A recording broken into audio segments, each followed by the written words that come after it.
Hello everyone, welcome to my channel. It's me again, this Styling. So to this video guys, ang isi-share ko sa inyo another surprise gift para sa ating nanay sa Pilipinas.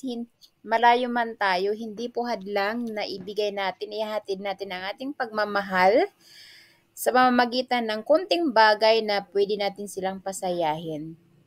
So, para sa akin guys, nasa abroad ako at the moment nasa Germany ako at ang pamilya ko sa Pilipinas ang isa sa mga pinaka-special na inspiration ko. Especially po syempre ang aking nanay.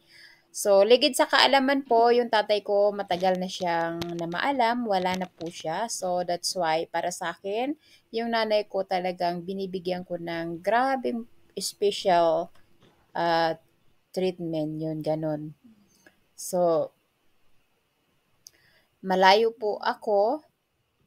So, ito lang yung mga bagay na pwede kong maihatid at hindi ko nayayakap ang nanay ko. So, ito lang yung mga bagay na yung para sa akin na lagi nila akong maalala. So, marami nga nagsasabi guys sa mga especially tayong mga Pilipino kasi ay isa tayo sa mga mapagmahal na ah, tao.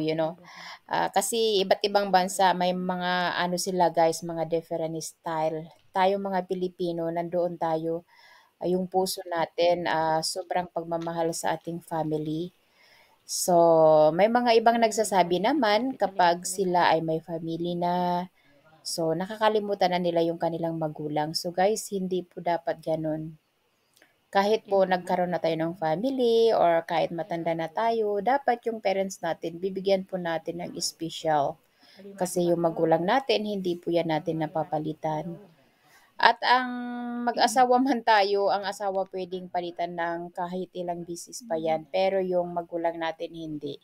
Ang anak natin pwede nating dagdagan, pero yung magulang natin iisa lang, hindi pwedeng mabawasan or madagdagan. So, ganun po yung meaningful. Yung parents na pinanggalingan natin, para sa akin, is a very, very important. Napaka-meaningful nila kasi kung ano man ang natatamasa natin sa buhay natin, yun ay utang na loob natin sa ating magulang. Siyempre guys, kung mayroon man tayong sobra, nandun pa rin yung puso natin, tutulungan natin yung ibang mga kapatid natin. Pero siyempre, yung parents natin, yung magulang natin.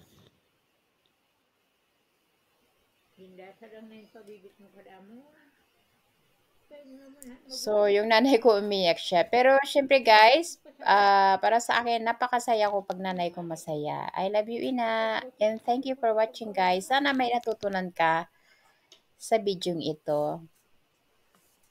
Love your parents always.